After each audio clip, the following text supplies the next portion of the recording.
Hello, starry travelers. Welcome to this monthly overview. It's a pretty straightforward month, so there aren't going to be a lot of tangents or extras. We have a new moon, April 27th, 2025, aligned with the fixed star Alpha Aries Hamal, leading to a full moon May 12th in the scales of Libra. And the Aries Libra axis really reflects this self other dynamic, the inner dimension of what Martin Buber called the I thou axis. And Buber's work emphasized the radical truth that other people are people too. That could be a big theme this month. So we start this month off with a new moon in constellation Aries. And the Pisces party is one of the only things to have really changed. The fast moving planets Mercury and Venus are now in Pisces with the rest of what it seems like and feels like everyone. Ceres too has moved into Pisces proper. So we have this major pile up, and it's really interesting because it's right on the vernal equinox point. I bring in the celestial equator and we see, where does it cross the ecliptic. This is really a point in space that's resonant with and symbolic of the energies of this age, like this world age, and it's a point at a right angle to the galactic center. If see, the galactic center is sort of like the sun to everything in the galaxy, and when planets move past it, they start a new phase, and this point symbolizes where the new phase expression expresses. It's pretty potent point, and this sort of area in Pisces ends up being as potent a point as like this Orion band, or what we call the Silver Gate, or the band of the Milky Way, this Ophiuchus Orion axis. This is like the halfway point of the Ophiuchus Orion axis.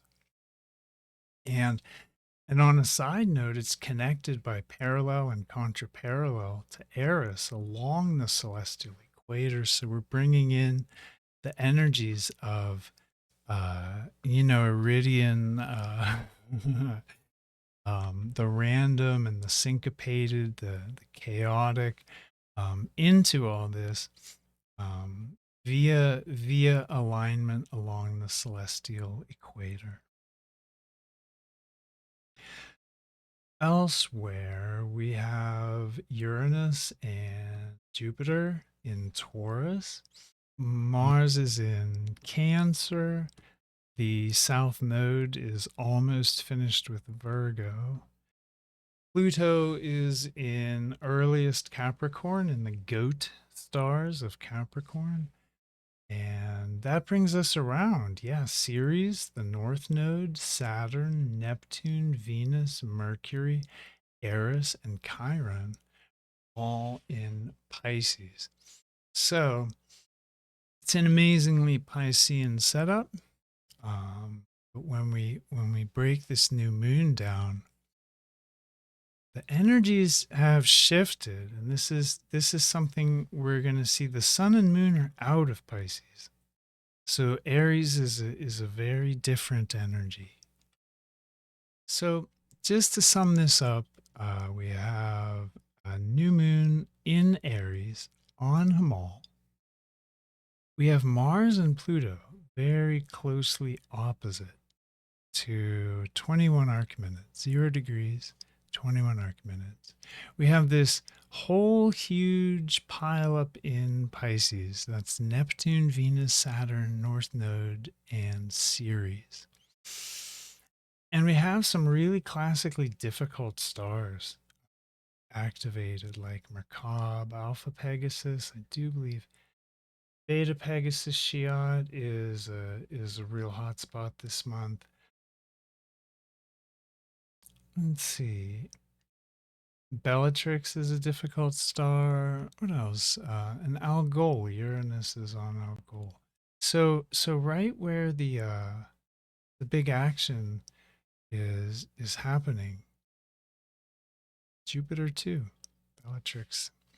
A lot of it's marked by classically difficult stars. All right, so let's break this down more point by point. When we're looking at Aries, Aries gets such a reputation these days. You know, it's Mars and Aries. Mars is resonant with Aries, and they both get this association with sex and violence, and then let's just leave it there. They don't really develop beyond this like god of war concept in a lot of situations that I see today. And anciently Aries was symbolized by the hired agricultural worker. And twist your noodle if you think about it, the farmer. In Sumer, that was just what this set of stars was called, the hired agricultural worker.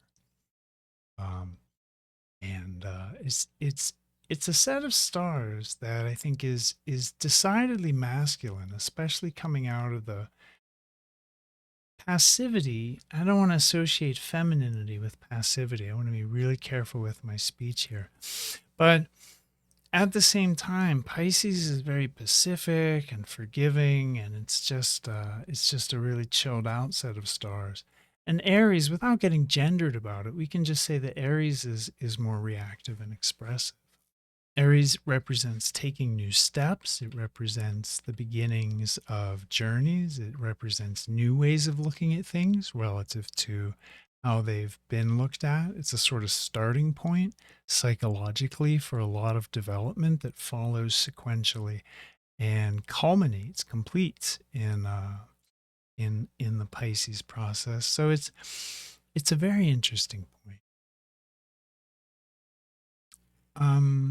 We recognize Aries in the context of Libra. They're an opposition pair, natural opposition in the sky. And with Aries, we have a lot of kind of conquering energy, kind of I energy, like what is it that drives me, that moves me, that inspires me. And in Libra, there's a lot of thou energy, a lot of more considerate diplomatic energy that it tends to be that Libra is seen as more constructive and Mars is the destructive. But I want to push back on that myth because Libra is just as easily understood as the claws of the scorpion. And Mars, as the agricultural worker, is like a really constructive masculine model. So if we think about an agricultural worker, that really calls to mind like a humble, hard working, it's good work, it's thankless work in spite of how vital food is. The agricultural worker as Aries is a whole different take.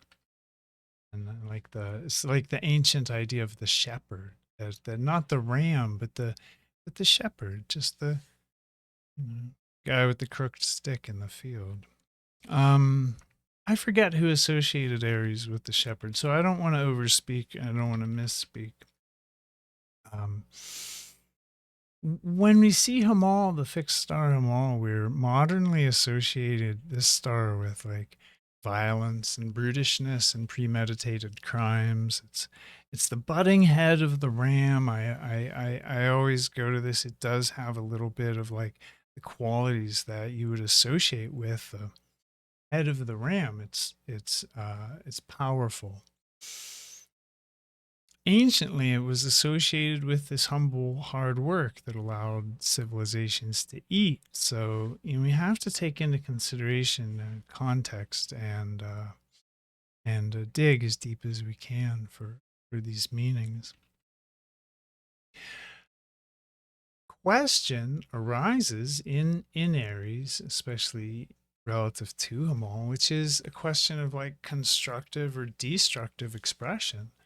Which will it be? And the choice this month will largely be yours, Sun and Moon. symbolic of consciousness, conscious mind, and the sort of process that um, is reflected on an individual level in like what we experience and know, and how we consciously organize.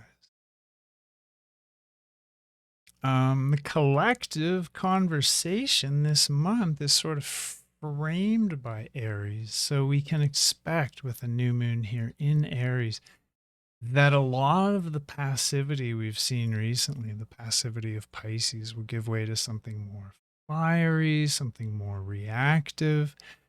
As the sun moves towards Uranus, I think we may even see more explosive displays, more reactive stances, more willingness to take action, and the energies that characterize Aries generally.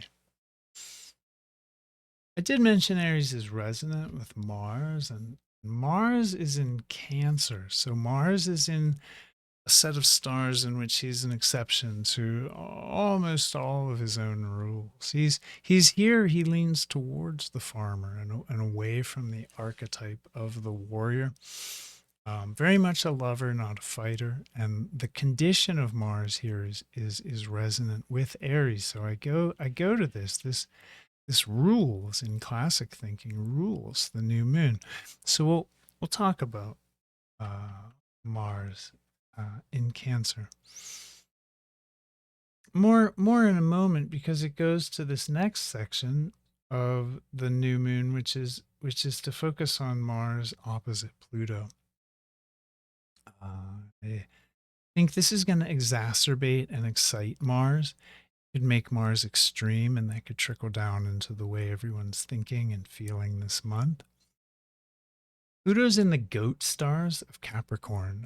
This is a really hard set of stars to understand. It's an influence that, like the ram, has kind of pugnacious tendencies and qualities, and a reputation for just being very formless and hard to really pin down, hard to understand. So we have a little bit an exception to the Pluto and the Mars rules, in that they're both in sets of stars that this star bucks everybody's trends. It's the goat, and Cancer very specifically modifies Mars. Mars just behaves differently there. So I said we talk more about that. I think it's really important to an Aries new moon, because Mars is so resonant with the energies that are saturating the sun and moon, from the point of view of Earth here in outer space where we live. And we represent Cancer today with a crab that's actually pretty typical. And when we look at historically the ways different cultures have represented these stars, you have a scarab. That was the Egyptian representation, and you start to see a similarity here. Like I said, Mars follows different rules. Like, Mars is usually very advance oriented. He wants to conquer, wants to move, wants to make progress. That's a Mars prerogative. Scarab beetle moves backwards, right? Crab moves sideways. We have this set of stars represented as a lobster, a crayfish, a tortoise, and a snapping turtle. They both move a little differently, and they plod so slowly. And this is how Mars in Cancer people born with Mars in Cancer, they move slowly. They plod. They don't have that Martian, like, yeah, I'm gonna do it. They do, but it's like, it's a measured, patient thing. So you have to understand Mars in Cancer. It's gonna not behave like Mars does anywhere else, but that can be a good thing. Even in the consideration of the Chinese lunar mansions, this was called the ghost in a sedan chair. And that makes no sense. That's strange Chinese symbolism, because a ghost doesn't need a sedan chair. A sedan chair is like when you're carrying someone on your shoulders.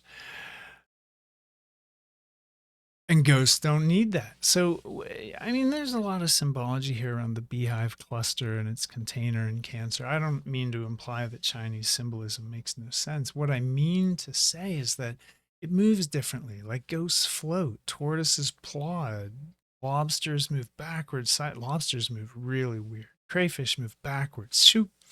Ever try and catch one, you know that. So,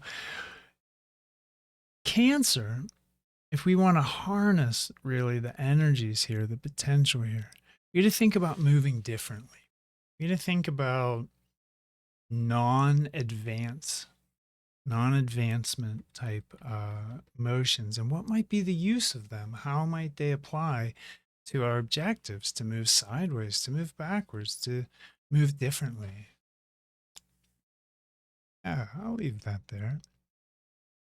Cancer generally moves differently. It symbolizes the moon, and the moon moves differently to all the other bodies. It's as big as the sun, but it's faster, and the moon changes phases, and it's just a decidedly different body than any of the others. And at the time of this new moon, we have the moon, Mercury, Neptune, Saturn, most recently Venus. They all just passed the North Node, and Ceres is on her way. And the North Node is quite strange. This sort of shadow actor here is not really a body, but a point, and this point is an eclipse point. So it does what eclipses do to planets that are near it. It amplifies, it intensifies, and it distorts. So we can characterize this whole stellium sort of broadly as challenging in a way that we can understand in terms of early Pisces.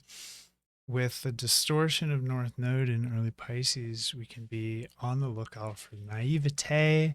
And I mean in others too, not just in yourself. You might think, oh, I know what's going on. This isn't my first rodeo.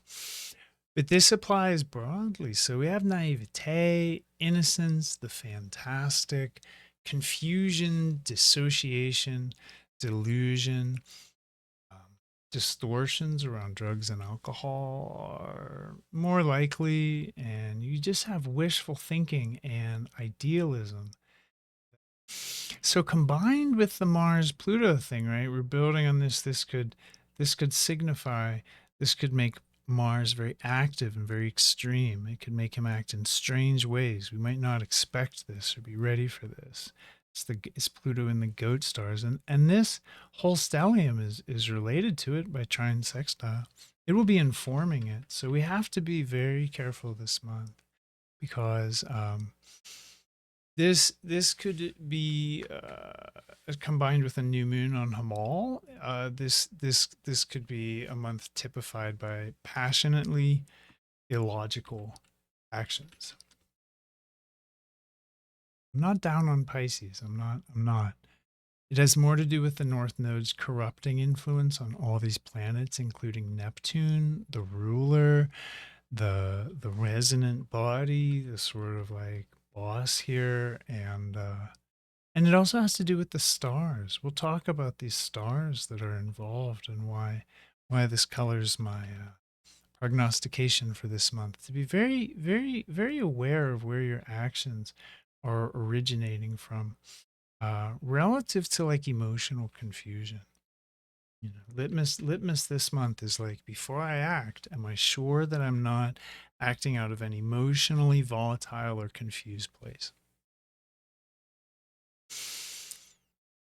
So we have these stars involved this month, like Algol, the head of the demon, the famous most evil star in astrology, which is hosting that degree is hosting Uranus right now. We have Shiat, Beta Pegasus, a famous star associated with intellectual breakthrough, also with heartbreak and disappointment. So with like tragic insight. Algol, I've talked a lot about the deep history, the mysteries of Algol go to Medusa. They go to the Lilith mythology and the empowered feminine. The star Algol has a bright light too that goes with its long shadow, but it's a very volatile energy. It's not to be trifled with. Um, Bellatrix, which Jupiter is in the degree of, is a star in Orion, symbolizing the process of learning, but through the shadow, through darkness, through heavier lessons. And Merkab, which Ceres is on, off of Pegasus. And I wouldn't pay close attention to this, except it's very close, 0 degrees and just 10 arc minutes. Series on Merkab is going to bring out Merkab's exploration and pioneering energies, but also an association with disasters, catastrophes, and accidents. I don't want to go on and say too much about these stars. I mean, they're tough though. The sort of focus of a lot of energies this month is just affected by stars that are notoriously difficult. So using this month and using this new moon constructively is going to take awareness and intentionality, as will extra time taken with our feelings to clarify whether they're, valid, whether they're the product of a distorted emotional energy storm here in Pisces. And even if you're acting in well considered and strategically sound ways, expect this to be hampered for others this month. Just expect it. Forgive yourself and everyone in your world, everyone you encounter for like foggy headedness, lack of clarity, confusion over emotionality. And this is the kind of Piscean complex that when like distorted Pisces affects us. Things can be dramatic or overly dramatic, especially around feelings or other sensitivities. And emotional confusion, I'm gonna say, is on almost everyone's bingo card this month. And the North Node affects this many planets in early Pisces. So, be warned, for warned is forearmed. And even if you feel strongly bolstered and buffered against it, expect it when you're out in the world dealing with people. All right, let's move on. All right, here we're looking at the waxing transits. So, what we just looked at, the 27th of April, the new moon, and we're looking at the waxing transits. So, we're looking at the time between these 2 weeks between the full moon on the 12th of May and the new moon, April 27th. And now that we're oriented to that, you'll see there's only one transit that happens in the week leading up to the waxing quarter moon, and that's Venus, Neptune coming together in Pisces right on Shiat. So this is a mixed bag. It's a combo of art, music, beauty, true love, spiritual, transcendental joy. And then there's Shiat, which brings in an element of heartbreak and difficulty that marks the attendant highs. So, for those Venus and Neptune people who are going to celebrate this Venus and Neptune, I think being aware of its shadow is going to be helpful. And I don't discourage any celebration, but I want to make note that this is happening on one of the more emotionally difficult stars in the sky. Okay, and then on the 4th we have a waxing moon. Let's bring And for this waxing moon chart, we're seeing Pluto stationed, retrograde, and Uranus on the head of the demon, the Medusa, the Lilith star, fixed star Algol, one of my favorite stars. But 0 degree, there it is, really lined up for the first quarter moon. And this could express in the way this cycle starts to move, because what's activated is beginning to form this basket signature that we're going to hear so much about over the next couple years. And that's all I want to say about the waxing quarter moon.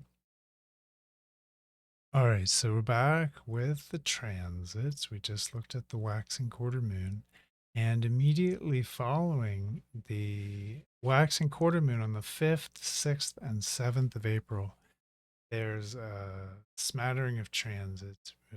Mercury sextile Jupiter, Ceres sextile Uranus, Venus sextile Pluto, and Mercury conjunct to Aries. So I would say that Mercury Jupiter is basically an opportunity and optimism marker. Ceres Uranus is basically a kind of electrically charged caring, or a kind of very radical humanity, a sort of like it could really be transcendental and expanding the boundaries of who we love, who we care about, who we include as on our side, so on. And then Venus Pluto. Pluto is such a wild card because Pluto Venus will tend to make connectivity and relationship issues just more extreme. Tend to make them charged with polarization, and they tend to exacerbate the Venusian too. So, for better or worse, I think that these sextiles are basically positive, but they do involve some anxiety actors, Uranus, Pluto, and Eris. So we may be feeling kind of more positive during these days about some of the changes and transformations that are going on. Or we may not, but this is hard to put in an easy nutshell. The 5th, 6th, and 7th. And I think it's going to ask for our engagement when we're considering these greater scenarios symbolized by Uranus and Pluto: change, transformation. I think that's the short expression. I want to leave that there. And there's a gap, 8th, 9th, 10th, 11th. On the 12th, we see Mercury square to Pluto, but we'll talk about that in the context of the full moon, because it's going to be almost exact for that event. So here we are with the full moon on May 12th. And by this time, the moon has moved around to Libra. We have a sun in Aries Taurus, right on the cusp with Uranus, and a moon in Libra making opposition to Uranus, and Yod to Chiron and Jupiter, and some other relationships. We may look at those more closely. Mercury square Pluto from Aries. I said we'd talk about that. We certainly will. That is a really close relationship. And we have the basket shaping up. It's a busy one. And we have Ceres and Saturn right in close conjunction. You'll see that they're very close to Neptune and Pisces. Those are the things I'm going to focus on in this video. Let's take a look at this sun and where it sits and who it's sitting with. We have the Aries Libra cusp with Uranus, and the sort of later degrees of Aries are just, it's more easy to see that mature expression here of Aries, less like conquering and thoughtless and more considerate here on the cusp. I also see it to highlight a real Mars Venus dichotomy in that it's a relationship between those resonant planet of Aries and the resonant planet of Taurus. These planetary rulers are Mars and Venus. Also, when we think about Aries as hosting the new moon and Libra as hosting the full moon, there's the Aries Libra axis, which is, as we mentioned before, a relationship between Mars and Venus. So the Aries Taurus cusp, the Aries Libra axis, Libra generally is actually a sort of cuspy territory where it's given to Venus, but it's actually, in some considerations, the claws of the Scorpion, which would make it decidedly Martian Plutonian. So it's in and of itself, the stars of Venus are a little bit of a Venus-Mars hybrid. And then we have Mars, planetary Mars and planetary Venus, making this Cancer Pisces trine, a pretty close trine of 3 degrees.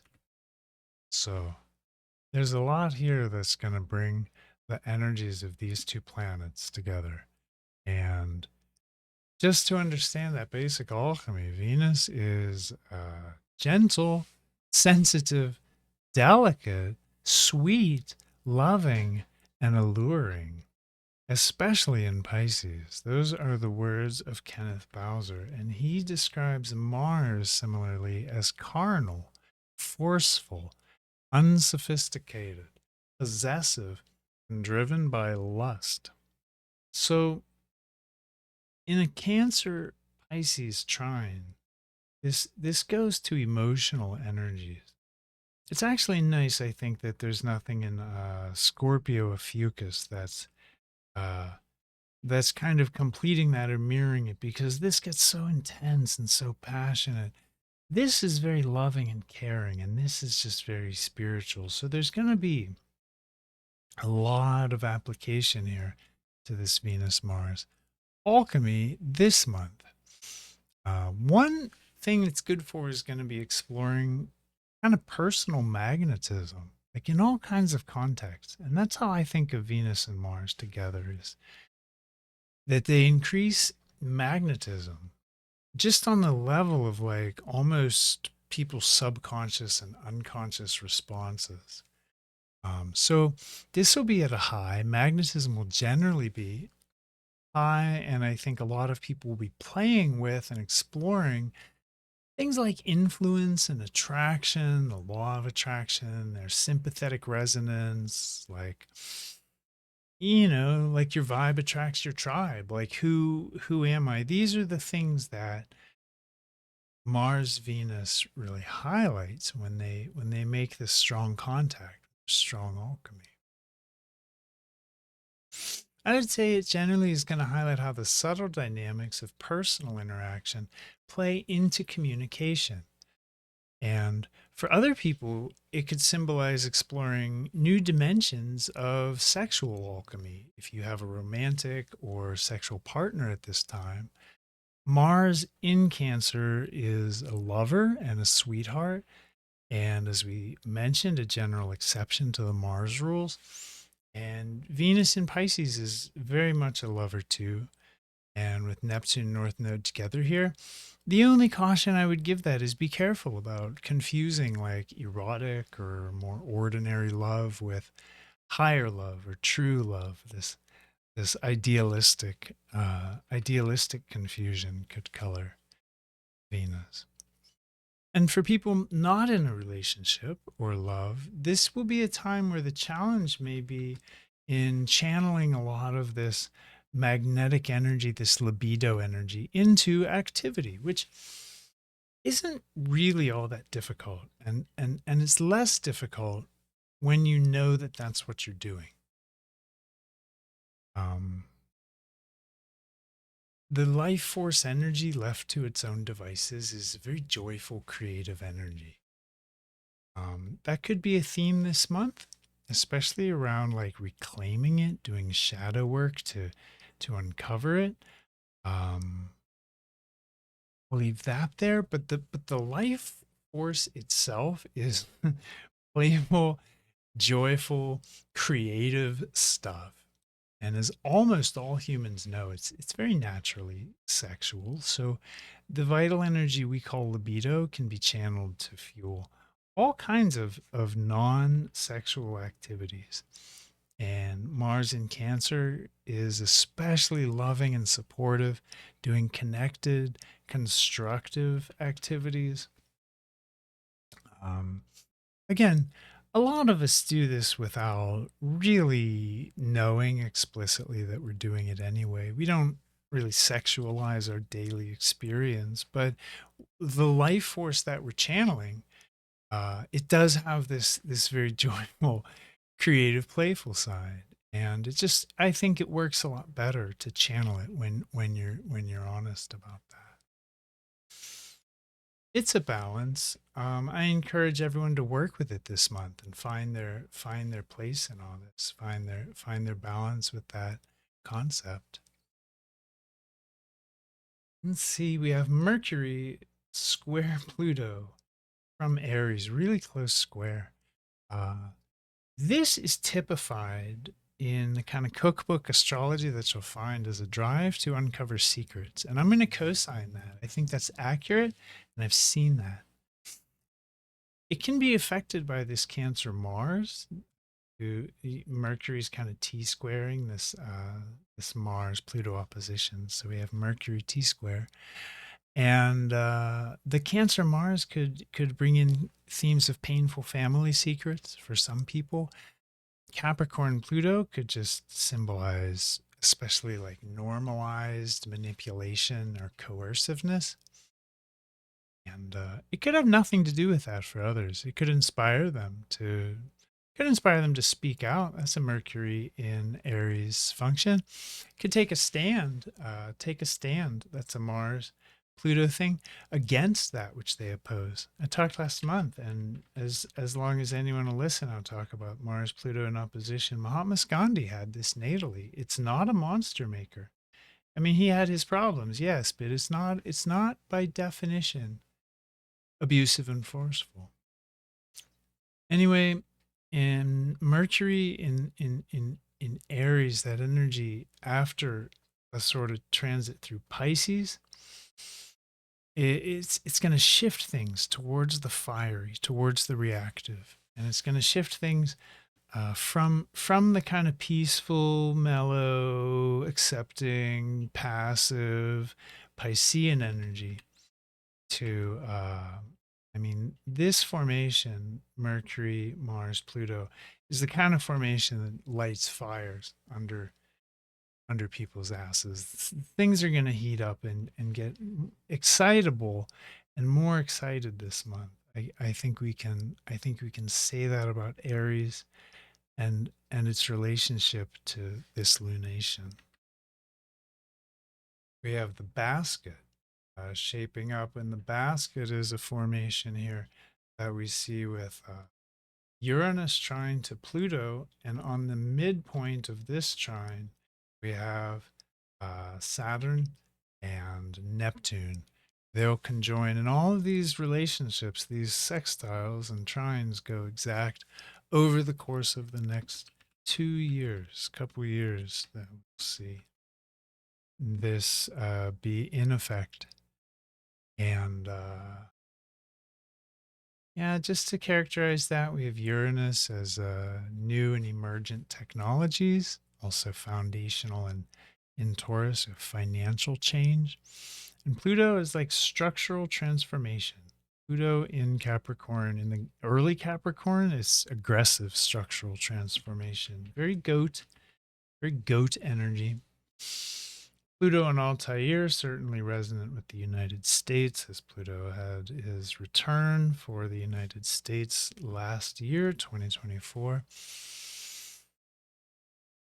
Saturn and Neptune, I guess for Saturn, we can correlate to the physical dimension, collectives, bodies, structures, the architecture of the real world. This by which I mean the apparent world, the visible world, the shared world. Look, when we talk about it in the context of Neptune, it gets weird because Neptune represents dreams, dissolution, disillusionment, and the reality construct generally. I mean, this is like the spirit level of things, the architecture of the spiritual world, right? Higher dimensional realities in the invisible world and largely unmapped and unmappable territory. So, in a lot of ways, it combines the discrete, represented by Saturn, with the nebulous, represented by Neptune. And sort of these sort of new revelations that emerge out of this like change and transformation and structural degradation are going to give rise, they could spark whole new patterns of communication. At any rate, the square can correlate to harsh truths and problems uncovering occulted information. So yeah, there could be parts of this process, this global restructuring of power, that are highlighted this month, that may be very difficult, symbolized by the square, and could elicit a lot of reaction, symbolized by Aries, and the fiery energies that things are going to be moving towards and through. We have a lot of ideas going on. We have this I thou axis, symbolized by Aries Libra. We have this idea of personal magnetism, charisma, sexual charge, exploring energy constructively and creatively, exploring love in general, right? Like our modern model is like we have familial love, erotic love, and universal love. Those are the three we inherit from the Greek. The Greeks actually had a lot of words for different kinds of love that no one learns about in school. But we don't even need to stay within those boundaries, do we? Like Uranus, Sun, it's not time to stay within the boundaries. And I encourage people to explore previously uncategorized forms of love, like love of nature, right? Love of technology, the love of adventure or travel, love of the planet. Like, please give rise to the love of what you love this month. Because in contrast to the greater outer planetary wave, the inner planets are actually in somewhat lovely formation. We're likely to see passionate displays this full moon, especially relative to and in response to the authoritarianism symbolized by Saturn and Neptune, and the changes in general, transformations around that. At ground level, Uranus enters center stage with the sun, and this does signify themes of upheaval.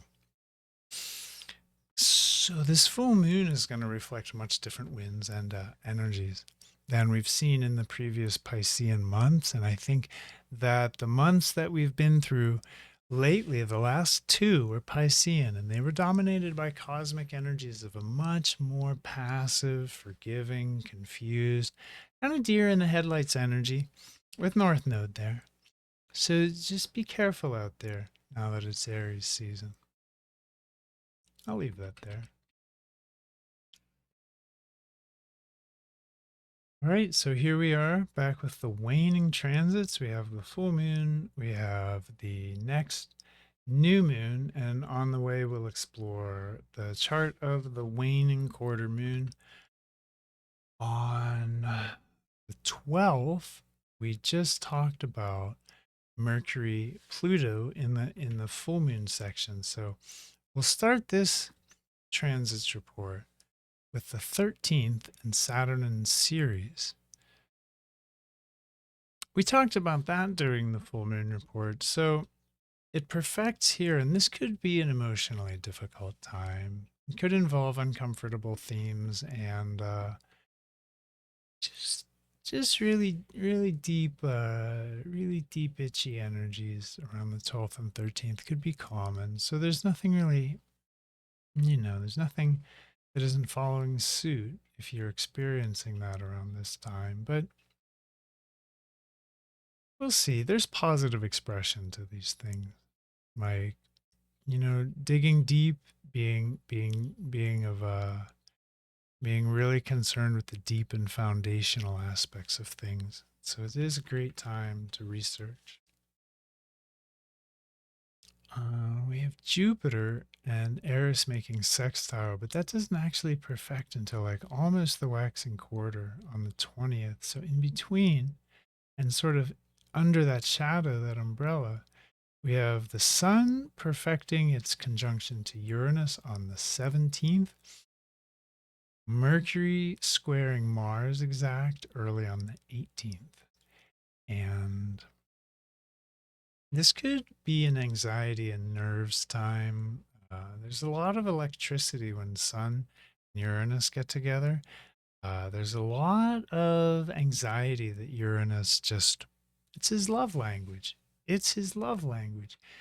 And Mercury square Mars is like very high strung. It's classically understood as remarkably nervy. So at this time, the 17th and 18th, if things are like, especially if they're spilling over from the 12th and 13th and you're just feeling anxious, drink nervines, skullcap, passion flower, other nervines that you can make a tea out of, that you can just go and get like a calming tea. That's really gonna, those nervines really help soothe the jangly electricity that moves through people's electrical systems, their nervous systems.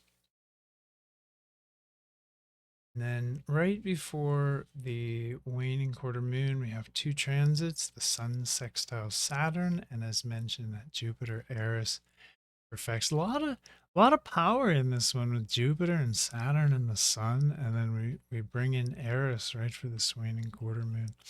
And the sextiles go from Taurus to Pisces in both cases. So we have the Sun and Jupiter in Taurus, and Saturn, Eris, and Pisces. Um, hard to say anything precise.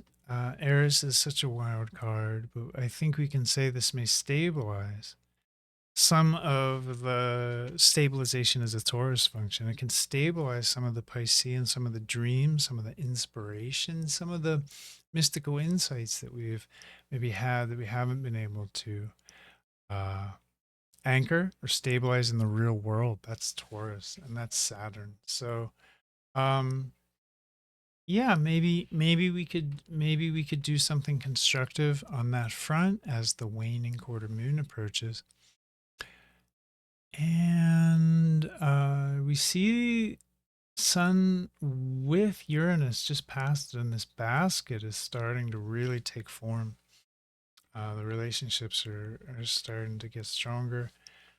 And we have Ceres right in between the Saturn Neptune conjunction. So I think we'll be feeling it this time. I think we'll be feeling it. And I think Moon in Aquarius square to a Sun Uranus.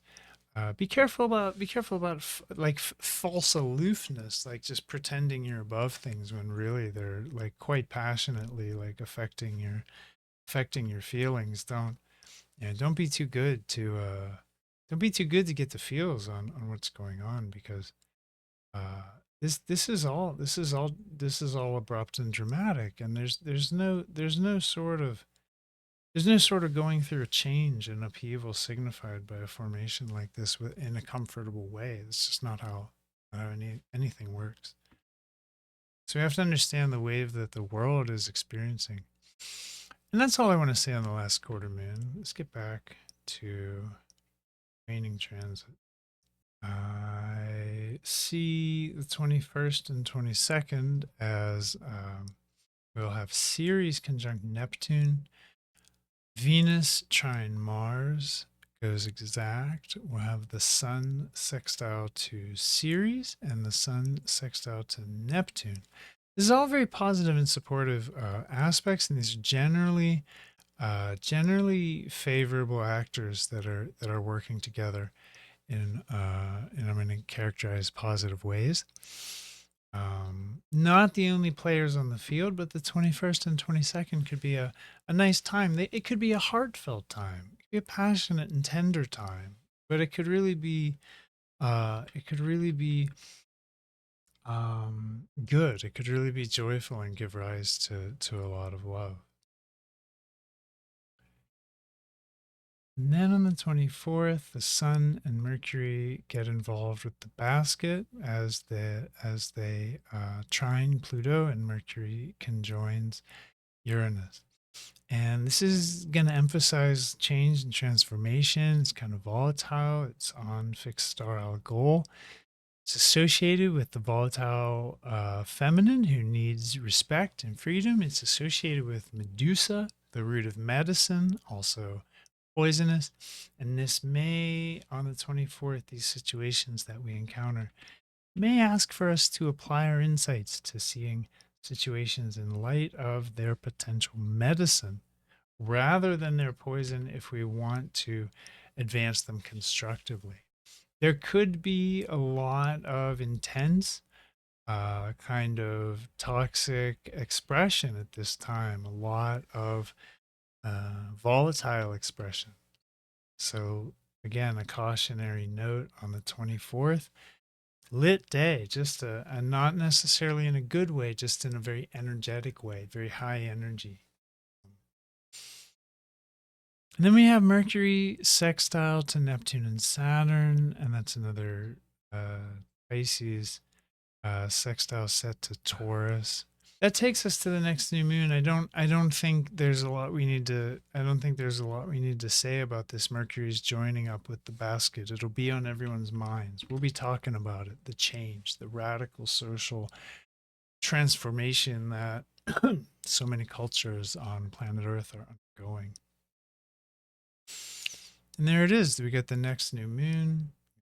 And oh yeah, we'll just take a little peek at the next new moon, May 26th, because obviously, that's not what this video is about, but obviously it's where everything's headed. So a peek into the future helps us understand the whole cycle in context, and you can see that the sun and moon join up with the basket next month, and this only intensifies from the point of view of how the changes and transformations are affecting the collective consciousness, the conscious minds of us all.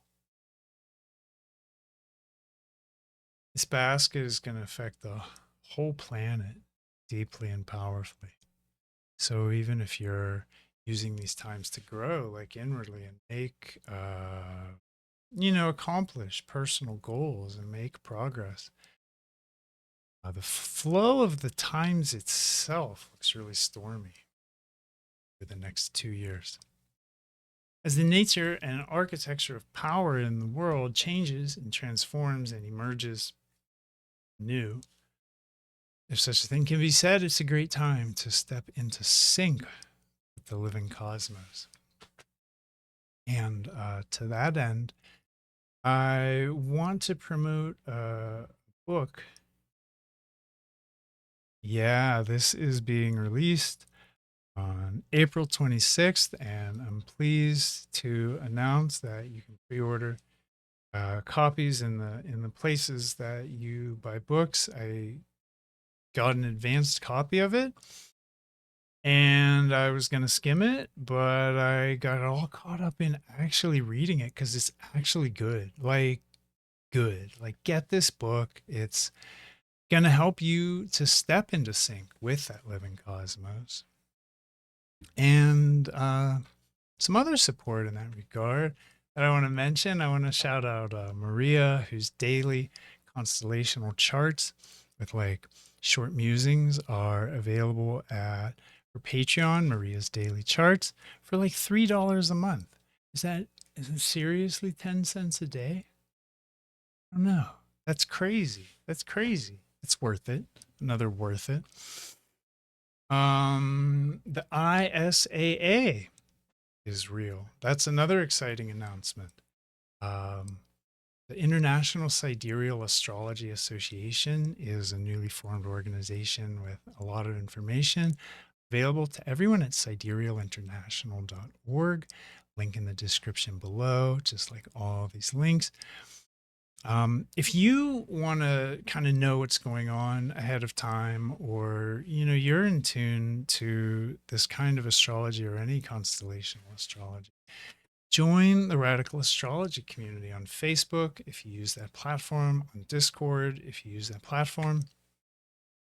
It's just a place for constellational and sidereal people to commingle and have fun. I know a lot of you are concerned. How's Serena doing? She had her appeal hearing for her disability claim, and we're waiting on a decision. She's waiting on a final decision from the judge.